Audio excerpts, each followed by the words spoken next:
Hi, my name is Tara Alder with Alder Healing Channel. Welcome. Today I want to talk to you a little bit about colon hydrotherapy and what it is, how it works, and why you might consider choosing it. First of all, let's talk about the colon itself. What is the colon?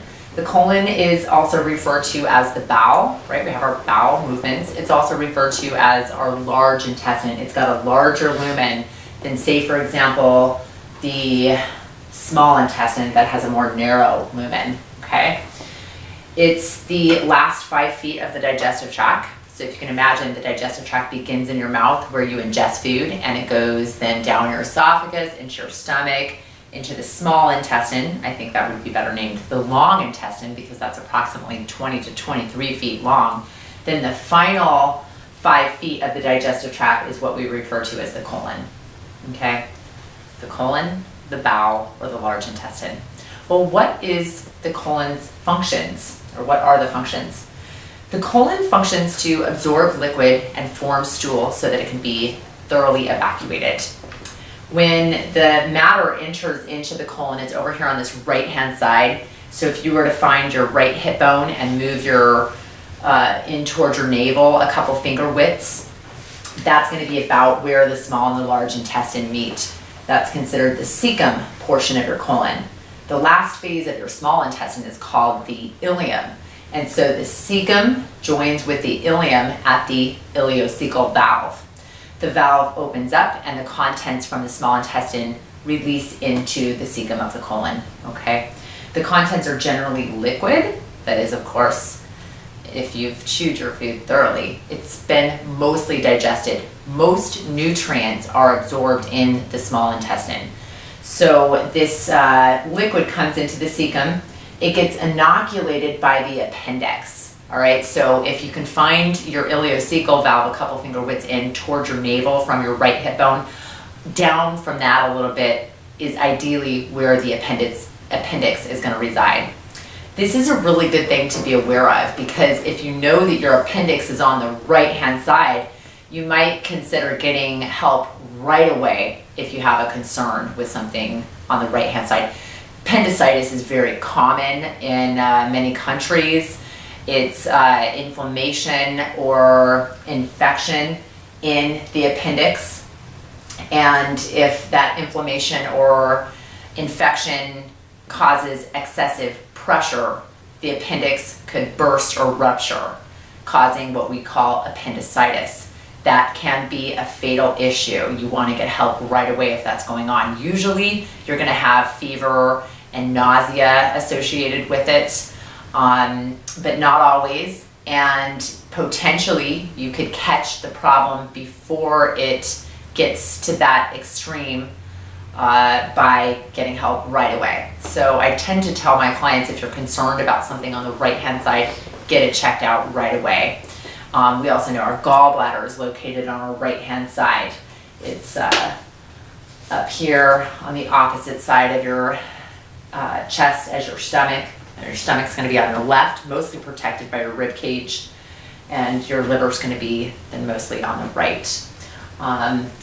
This little cyst-looking green thing underneath the liver is the gallbladder. So given that both the appendix and the gallbladder are on the right-hand side, I think it's a good general rule to get yourself checked out right away if you are concerned with something on the right-hand side. So a lot of times if you're having an appendicitis issue or appendix issue, it's going to be removed. It's commonly been removed as a routine if you're getting some kind of other surgery because the appendix has been thought to have no known cause. There's not a need for the appendix, right? We've heard of that. So why would we keep it if there's no need for it, if it doesn't have a function? Well, actually, Dr. Norman Walker talks about the appendix secreting a vermicide or a germicide, also known as probiotics, beneficial bacteria, which makes a lot of sense to me because the chyme or the liquid that comes from the small intestine into the colon can then be inoculated. Any potentially harmful bacteria present in that substance can then be neutralized by the beneficial bacteria secreted by the appendix. So if you're going in for some kind of other surgery, it's not a good idea to have your appendix removed as part of a routine. There is a function for your appendix. Even if you don't understand it, probably a good idea to keep it. The beneficial bacteria in your colon make up a large part of your immune system. Where you have beneficial bacteria habitating in your colon, where it's existing in your colon, then opportunistic organisms or potentially harmful bacteria don't have a chance to overgrow. Okay, so it's a big part of your immune system. It also synthesizes a couple of B vitamins and vitamin K. So the bacterial balance in the colon is crucial to your overall health.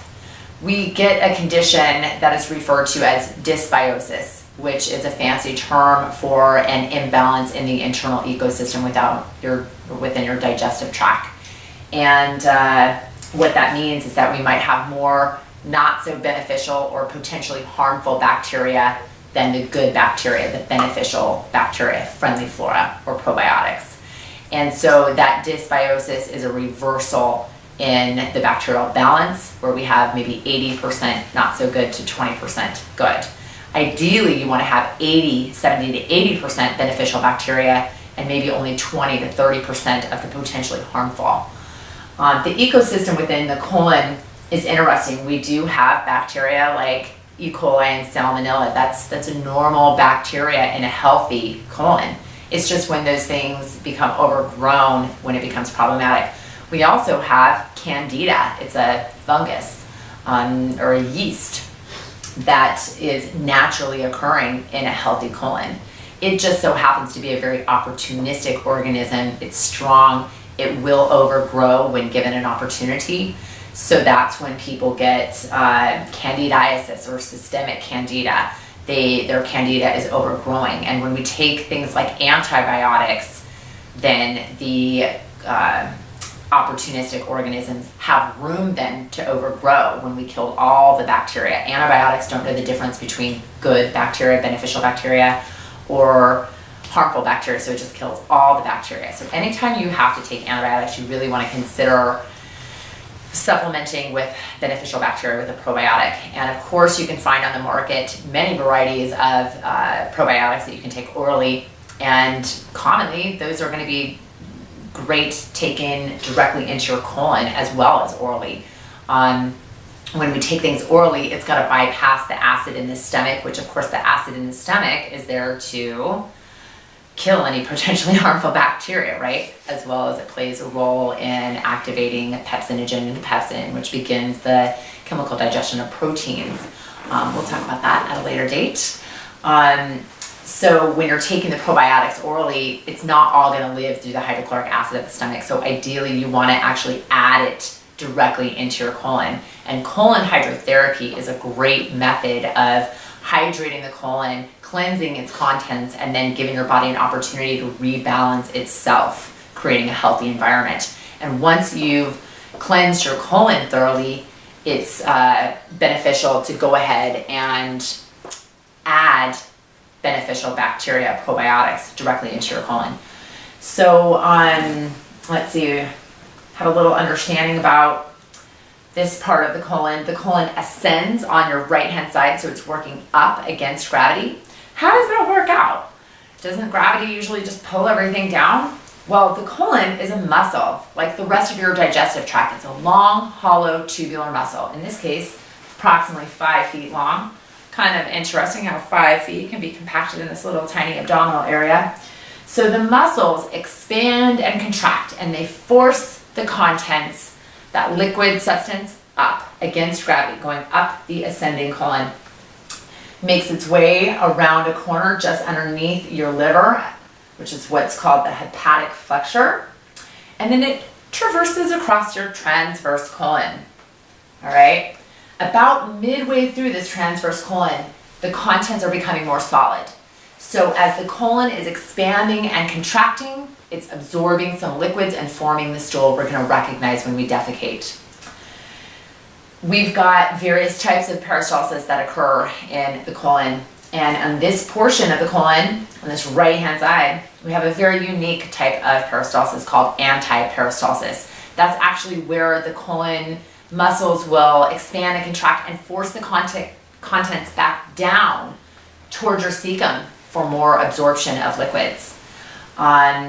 Otherwise, you're going to be having haustral churning, where you're going to get mixing of the contents in each individual haustrum. Haustrums are the little bubble-shaped pockets on the colon. And then you're going to have just regular peristalsis. The muscles expand and contract, wave-like movements. You've got both pendular, peristaltic action, horizontal muscles and longitudinal muscles. So that's going to be considered just regular peristalsis. And then when you get over here on this left-hand side, that's where you're most likely to experience what's called mass peristalsis. And that's usually one section of the colon contracting, releasing its contents into another section of the colon. Usually it happens just prior to defecation. So we talked about this right half of the colon being associated with absorption and forming the stool, right? About midway through this transverse, the stool is more solid, like what we recognize when we defecate. And this left-hand side of the colon is mostly associated with evacuation. And that's where we're going to get that mass peristalsis, where a whole section is going to release into another just prior to defecation. And that's when you're going to experience what we call PPE, post-poop euphoria. It feels great to have mass peristalsis and evacuate the entire contents of a section of your colon. So this half of your colon is associated with evacuation. And because the matter is more solid on this half of your colon, then a lot of the liquids have been extracted out of it. It's going to be more solid. And unfortunately, some of that more solid waste can tend to collect and tuck away in the little bends and folds and curves of the haustrum in the colon. And a lot of times, actually, this part of the colon and all parts of your colon, the muscles can start to lose their tonicity. They become what we call atonic. They're lacking in muscle tone. And so rather than the muscles expanding and contracting with ease and strength, they become a little lazy, okay? Sometimes maybe we refer to that as a shy bowel. And in those cases, we're gonna be really lucky that if we're getting one meal pushing the next through, all right? Rather than having that mass peristalsis where we get that euphoric feeling where hormones get released and we're feeling like, yeah, that was a good one, I'm happy now. It feels incomplete. We might feel like waste is collecting on the walls of the colon. You know, it might not just be a feeling, it might actually really be happening. And that's when water therapies such as enemas or colon hydrotherapy are going to be really helpful. Historically, colon hydrotherapy has been documented since 1500 BC. In an ancient Egyptian document called the Ebers Papyrus, it was described in its most basic form, the enema. And people would actually use gourds or reeds and use river water. Just a couple days ago, a client let me know that she read about people using conch shells. I've also heard, and this doesn't sound very appealing, but I've also heard of people using bladders from animals to do water therapy. In this day and age, of course, we have rubber and plastic, and we have very fancy instruments that allow for one-time use only sterile disposable tubes to rest comfortably in your bottom so that we're able to receive water. The water is going to loosen and soften some of the matter. It's going to release some of the matter off of the walls of the colon, dislodge it from the little bends and folds and curves. The water is also going to give the muscle something to expand and contract up against. It's fluid. It can work with the shape of your colon. All right, it's exercising the colon muscles. The water acts as a medium or a weight so that the colon muscle can get strengthened and toned while it's also assisting the bowel in evacuation as it loosens and softens some of the matter. How it works is pretty cool. Water goes in, loosens and softens some of that matter, and the liquid and the extra waste can then be evacuated. Usually during a professional colon hydrotherapy session, a client is going to receive and release water over the course of 30 to 45 minutes. Sometimes a little less, maybe 20 minutes. Maybe it's a little uncomfortable for the client and they only want to do it for 20 minutes. Other times the client is like, I'm never coming back here again. I want to get the most out of this right now. Can I please stay on for an hour? Every session is different, and that's going to be up to you and your therapist. When you're working with enemas, you're working with a one-time limited amount of water where you receive the water and then you have to remove the tube and then get on the toilet and evacuate it. That's an excellent tool to use at home. In a professional location, a professional situation, you're going to have an unlimited amount of water, and your body is going to determine how much it can receive and then release. So you're going to go through a repeated bathing, a repeated process of receiving and releasing. Sometimes you receive just a little bit, and maybe then you'll release a lot. Other times you receive a lot, but maybe you only release a little bit. Your body is going to control the ebbs and the flows of the process. And as you relax and breathe and give yourself an opportunity to receive, and you really give yourself permission to fully release, then your body's going to do what it needs to do, working with the tools that you're using. The natural element of water, I think, is the best tool. And when you're working in a professional colon hydrotherapy location, you are simply hydrating your colon. Okay, we're not adding additives. Those are things that you would need to work with a doctor to receive, or you can do at home with your home enemas. So again, colon hydrotherapy is very much like the name implies.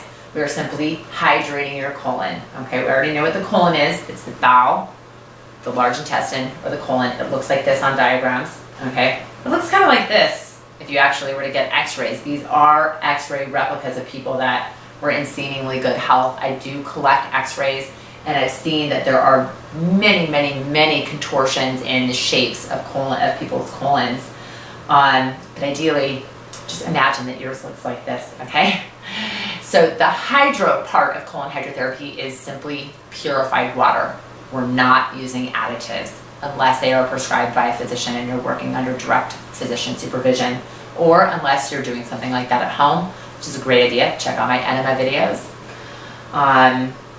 And then the therapy is a little different than what people think. People think, oh, it's a therapy, it's the cleansing. That's a huge benefit. The therapy is the exercising of the colon muscle. It's strengthening and toning the bowel muscle.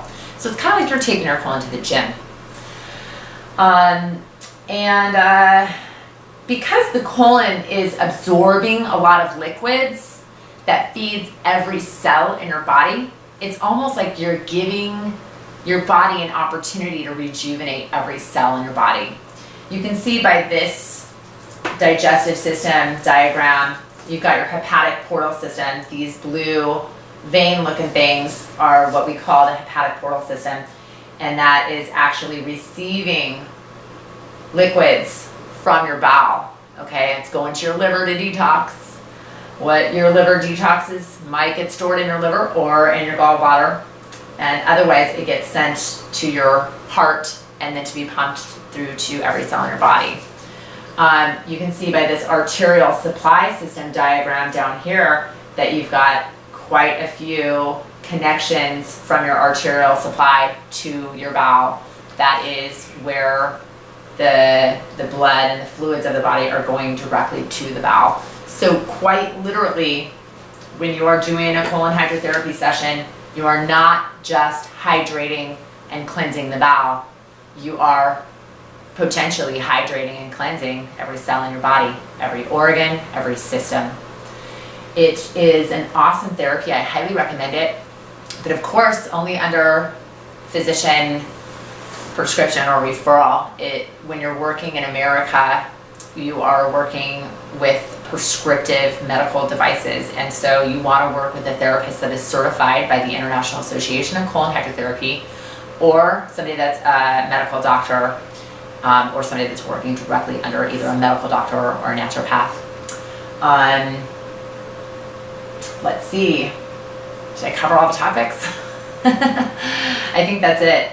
Consider colon hydrotherapy as a way to enhance your body's natural ability to eliminate waste, as a way to strengthen the part of your digestive system that I guarantee you don't want to develop disease in and lose. Unfortunately, my grandmother did develop colon cancer, and she had what is considered to be colon resection. They removed the diseased portion of her colon, which in her case was all the way from the upper part of her ascending to her rectum. So all she had of her colon was her cecum and part of her ascending, all right? So when the contents of her small intestine released into the bowel, this part of her colon was sewn directly to her anal opening. She didn't have an organ to absorb some of that liquid and form stool. So when this lady had to go, she had to go. We unfortunately spent a lot of time cleaning up between her chair and the bathroom for the last 20 years of her life. Fortunately, my grandpa was awesome. They got her a little porta pot and they continued to travel the world. But you can imagine that probably wasn't too fun for her or for him or for me on occasions when we were, cleaning up the messes. She was awesome. It was totally worth it. I would do it again.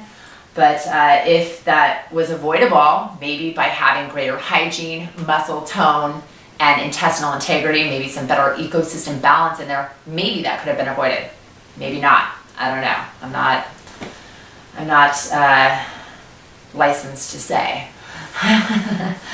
Another thing that can occur if you have issues with your colon, you might have to have a colostomy. And that is where the entire colon gets removed. And then you're going to have a surgical opening in your abdominal cavity where either a part of your colon, maybe they kept part of it, or your small intestine then is directly released through. So a surgical opening in your abdominal cavity, and then you would release into a bag. That's called a colostomy. Maybe another video, I'll show you what that looks like. I actually have one that the great people over there at King's Medical Supply donated to my business so I could use as an educational tool.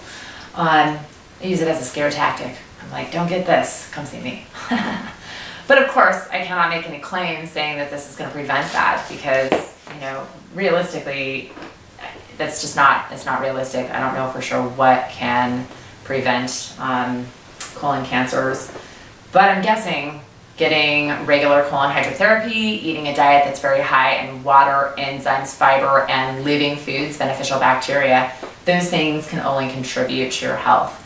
So consider talking to your physician about how colon hydrotherapy might benefit you. And if you want more information, check my website, alderbrook.com. There's an E at the end of the brook. There's colon hydrotherapies available all over the world. Check out iact.org and find a colon hydrotherapist in your area. Thanks for tuning in to Alder Brook Healing Channel. I hope to see you again in the future. Aloha.